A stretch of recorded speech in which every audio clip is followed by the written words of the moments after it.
Друзья, приветствую вас на своем канале Словения с Хельга Вайт. К сожалению, на меня напал какой-то непонятный вирус. Я серьезно заболела, не смогла вчера вовремя записать новости, и поэтому мои новости выходят с опозданием. Перед тем, как мы начнем обсуждать новости уже ушедшей недели, хочу попросить вас подписаться на канал, поставить лайки и поделиться своим ценным мнением в комментариях. Посмотрите, передо мной лежит вот такой вот журнал, называется он «Любляна». Это бесплатный журнал, который нам кладут в почтовые ящики ежемесячно. То есть он выходит раз в месяц. Вот этот номер за сентябрь. И обратите внимание на обложку. На обложке сфотографирован известный славянский скрипач, которого зовут Рок Залетел Чернош. Могу ошибаться в ударениях фамилии, потому что никогда не угадаешь, куда нужно ставить ударение на славянских фамилиях. И что примечательно, почему же этот музыкант сфотографирован на обложке сентябрьского номера?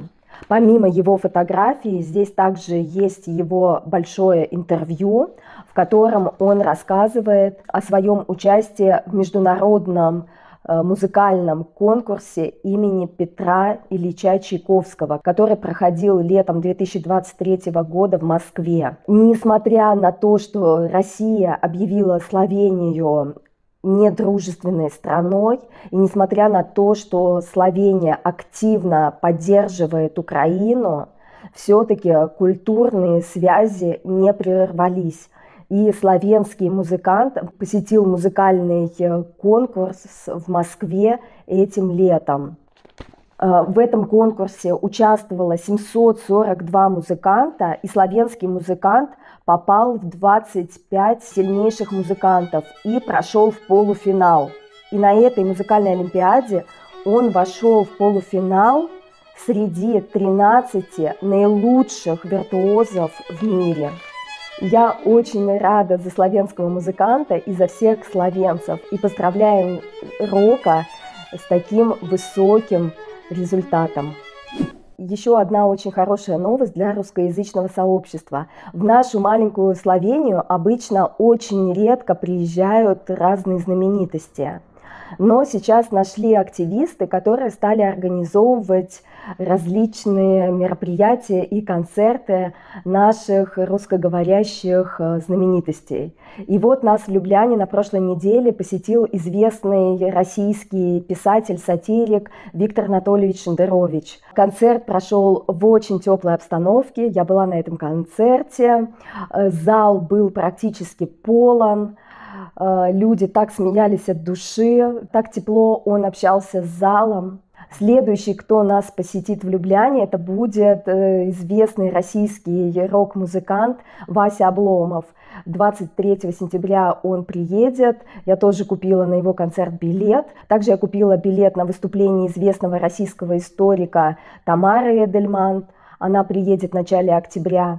И также организаторы анонсировали приезд известного российского писателя Дмитрия Быкова. Но на него пока еще билеты не продаются. И если вам так же, как и мне, нравится творчество Васи Обломова, и вы являетесь поклонником Тамары Эдельман, то призываю вас поторопиться и купить билеты на сайте moyekarte.si. Работодатели жалуются на поколение Z, которое ничего не делает. Поколение Z представлено людьми, которые родились с 1995 года по 2010 год. И эти люди сейчас активно вышли на рынок труда, но разочаровывают своих работодателей. Молодых людей обвиняют в лени на работе, рассеянности и отсутствии определенных социальных навыков. И чрезмерная эмоциональность. Менеджер одной известной пиццерии отмечает, что молодые люди большую часть рабочего времени тратят на бесплатную еду, собирая чаевые и тусуясь с друзьями. По оценке, 70% молодых сотрудников не задерживаются на работе надолго. Им не хватает мотивации и инициативы. Это раздражает, потому что обычно большую часть работы руководству приходится делать самим. Они с большей вероятностью предпочтут качество работы оплате, хотя оплата является для них важным фактором. Однако большинство организаций не предлагают молодым людям достаточно качественных должностей в начале их карьеры. И это основная причина, почему они чувствуют себя немотивированными. Конечно же, это неудивительно. Молодежь сейчас воспитана таким образом, что за копейки они не будут стараться что-то сделать сверх нормы. Признавайтесь, кто из моих зрителей является поколением Z? Или меня смотрят одни старички? Еще одна новость, касающаяся работы. В 2022 году в Словении увеличился показатель отсутствия людей на работе по причине болезни. Ну, конечно, все привыкли сидеть в ковид дома, и никто не хочет работать больше. Произошел казусный случай с женщиной из Марибора. Пациентка попросила своего личного врача выписать ей больничный через приложение, ссылаясь, что из-за плохого самочувствия, рвоты и диареи она не может прийти на прием. На следующий день, когда она должна была прийти в лабораторию на анализы, она заявила, что больна и даже не может выйти из ванной, а затем просто перестала отвечать на звонки. Опасаясь за самочувствие пациентки, врач вызвал скорую.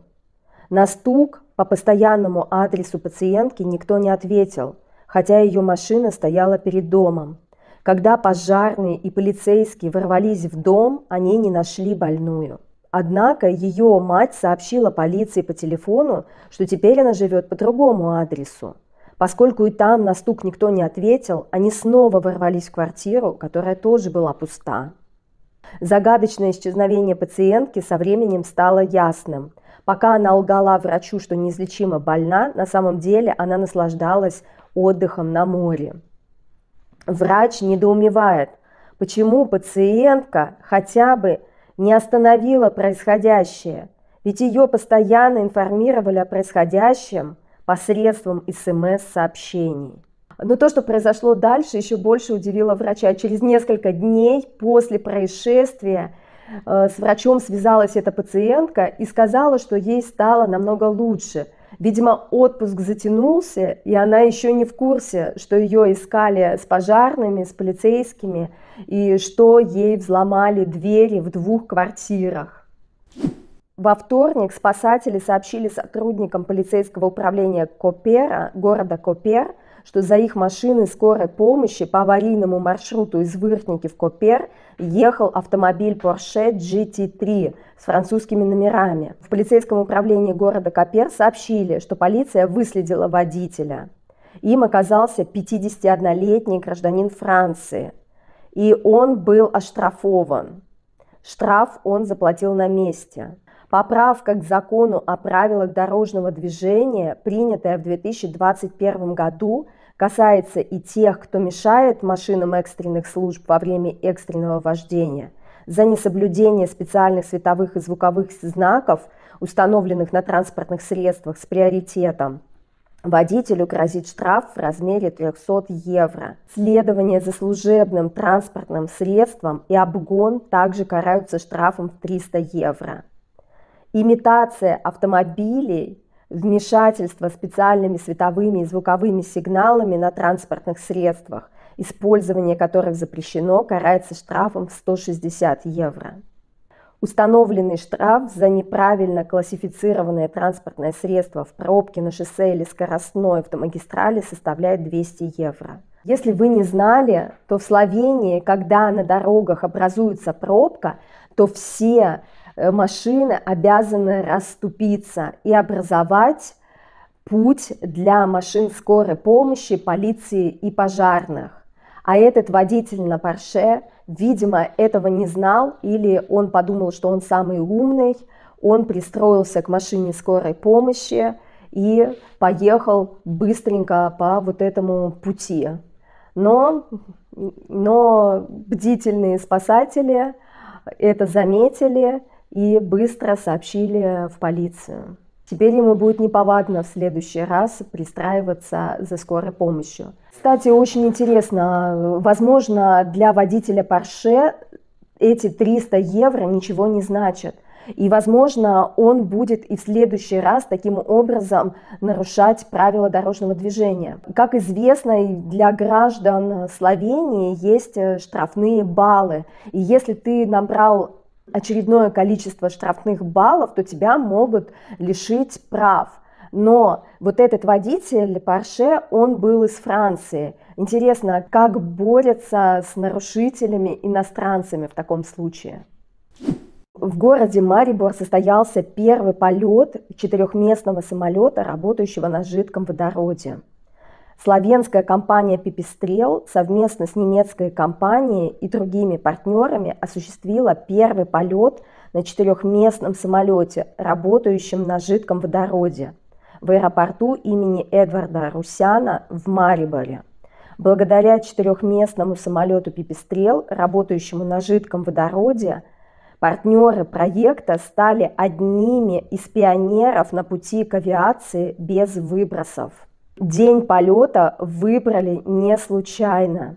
В этот день был Международный день чистого воздуха и голубого неба. Напоминаю, что при сжигании водорода образуется вода, то есть это топливо абсолютно безвредное для окружающей среды. И словенцы в этом деле стали первопроходцами. Еще немного новостей из спорта. В последнюю августовскую неделю знаменитый лучший словенский стрелок Раймонд Дебевец получил золотую медаль на мировом первенстве в Баку. Искренние поздравления. Друзья, на этом мои короткие новости подошли к концу. Желаю вам оставаться здоровыми.